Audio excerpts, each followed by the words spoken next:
ଶ୍ରାବଣ ମାସରେ କୁହୁଡ଼ି, ଏହା କ'ଣ ପ୍ରକୃତିର ପ୍ରକୃତ ପରିଚୟ? ବିଶ୍ୱ ତାପାୟନକୁ ନେଇ ବିଶ୍ୱ ଚିନ୍ତିତ ଥିବାବେଳେ ପରିବେଶ ସେହି ଚାପରେ ଚାପି ହୋଇଯାଉଛି କି? କୃଷି କାର୍ଯ୍ୟ ପାଇଁ ଅନୁକୂଳ ପାଗ ସୃଷ୍ଟି ନ ହେବା ଏହି ପରିବେଶ ପ୍ରକୃତି ତିଆରି କରିଛି କି? ଆଜି ବର୍ଷାର ଅଭାବ ଯୋଗୁଁ କୃଷି କାର୍ଯ୍ୟ ବାଧାପ୍ରାପ୍ତ ହୋଇଛି। କୃଷି କାର୍ଯ୍ୟ ନ ହୋଇପାରିଲେ ଶସ୍ୟ ଉତ୍ପାଦନ ପ୍ରକ୍ରିୟା ହ୍ରାସ ପାଇବ। ଏହାକୁ ନେଇ ଅନେକ ଆଲୋଚନା ପର୍ଯ୍ୟାଲୋଚନା ଆବଶ୍ୟକତା ରହିଛି। ପ୍ରକୃତିର ଏହି ପରିବର୍ତ୍ତନ ପାଇଁ କିଏ ଦାୟୀ? ଏହାକୁ ନେଇ ଅନେକ ପ୍ରଶ୍ନ ସୃଷ୍ଟି ହେଉଛି।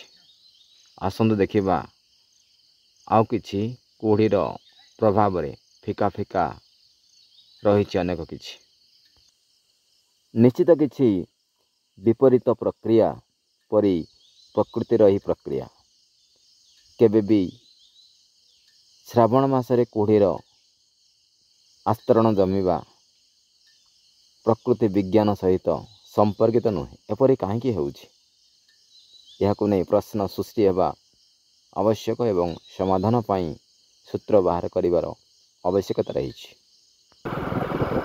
ସତେ ଯେମିତି ଶୀତଦିନ ମାଡ଼ି ଆସିଛି, ସେହିପରି ପରିବେଶ ସୃଷ୍ଟି ହୋଇଛି।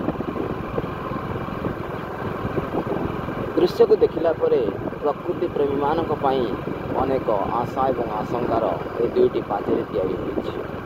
କେଉଁ ପାଚେରୀ ବଳିଷ୍ଠ ରହିବ ତାହାକୁ ନେଇ ପରିବେଶ ବିଜ୍ଞାନୀମାନେ ଚିନ୍ତାରେ ପଡ଼ିବା।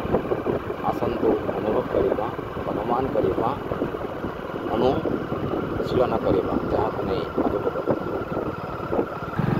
ଅନ୍ୟ ଜିଲ୍ଲା ଅପେକ୍ଷା କନ୍ଧମାଳ ଜିଲ୍ଲା କୃଷି କ୍ଷେତ୍ରରେ ଅନେକ କ୍ଷତି ସହିବ, ଏହା ନିଶ୍ଚିତ। ତେଣୁ ତୁରନ୍ତ ଅନ୍ୟ କୃଷି ପ୍ରଡକ୍ସନ୍ ପାଇଁ ବ୍ୟବସ୍ଥା କରିବାର ଆବଶ୍ୟକତା ରହିଛି। ପ୍ରଶ୍ନ ଉଠୁଛି ଏହି ପରିବେଶ ପାଇଁ ମାନବ ସମାଜ ପ୍ରକୃତିକୁ ଧର୍ଷଣ କରୁଛି କି? ପ୍ରକୃତିକୁ ଅତ୍ୟାଚାର କରୁଛି କି? ପ୍ରକୃତି ମାଆକୁ ଅପମାନିତ କରୁଛି କି? ଏପରି ପ୍ରଶ୍ନକୁ ନେଇ ଆନ୍ଦୋଳିତ ହୁଏ ଅନେକ ମନ। କାହିଁକି ଏପରି ପରିବେଶ, କାହିଁକି ଏପରି ପାଗ, କାହିଁକି ଏପରି ପ୍ରକୃତିର ଦାଉ? ପ୍ରକୃତି ପ୍ରତିକ୍ରିୟାଶୀଳ ହୋଇଛି କି?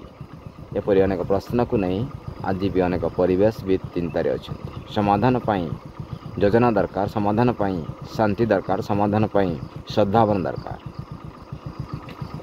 ଆମେ ଭୂଗୋଳ ପଢ଼ୁଛୁ, ଭୂ ମାନେ ପୃଥିବୀ।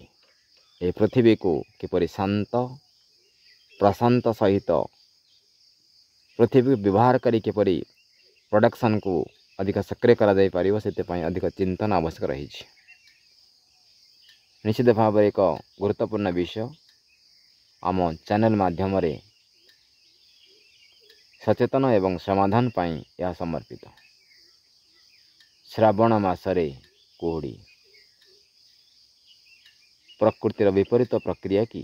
ଏହାକୁ ନେଇ ପ୍ରଶ୍ନ ଉତ୍ତର ଆପଣମାନଙ୍କ ପାଖରେ। ଖବର ଆମର, ନଜର ବି ଆମର। ନଜର ପାଇଁ ଗୁରୁତ୍ୱ ଆପଣଙ୍କର।